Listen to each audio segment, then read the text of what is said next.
আমাদের bank resolution অধ্যাদেশ ছিল, সেটাকে আইনে পরিবর্তন করা হয়েছে। অর্থাৎ আইন করতে গিয়ে এখানে বেশ কিছু জায়গায় সংশোধন পরিমার্জন করতে হয়েছে। অর্থাৎ আইনটা করতে গিয়ে এই পূর্বে যে অধ্যাদেশের মধ্যে কিছু জিনিস আমাদের ছিল যেগুলো আসলে বিধিতে যাওয়ার কথা, তো সেগুলোকে আলাদা করা হয়েছে এবং আইনটাকে একটা কম্প্যাক্ট রূপে আনা হয়েছে।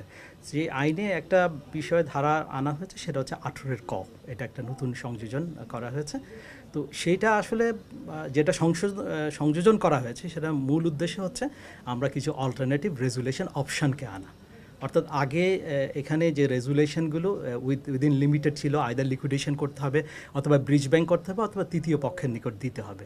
তো এখানে আবার নতুন করে কিছু অপশান আনা হয়েছে যাতে যারা পূর্বের যে যারা বিনিয়োগকারী ছিল তাদের, অথবা এটা ওপেন অথবা কোনো যদি ফরেন ইনভেস্টমেন্ট আসতে চায় এই ব্যাংকের জন্য, সেটা আসতে পারবে।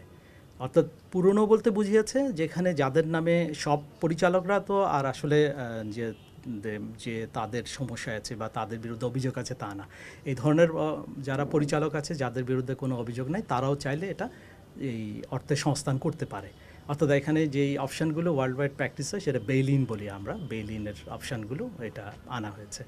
তো এটা কেন করা হয়েছে? এটার মূল হচ্ছে সরকার এখানে প্রচুর অর্থ বিনিয়োগ করতে হয়েছে এবং আপনারা জানেন যে আমাদের ডিপোজিট ইন্স্যুরেন্স যে টাকাটা আছে সেই টাকাটাও এখানে দিতে হয়েছে। অর্থাৎ সরকার 30,000 কোটি টাকা দিয়েছিল এবং ডিপোজিট ইন্স্যুরেন্সের আমাদের 12,000 কোটি টাকা ইনভলভ আছে।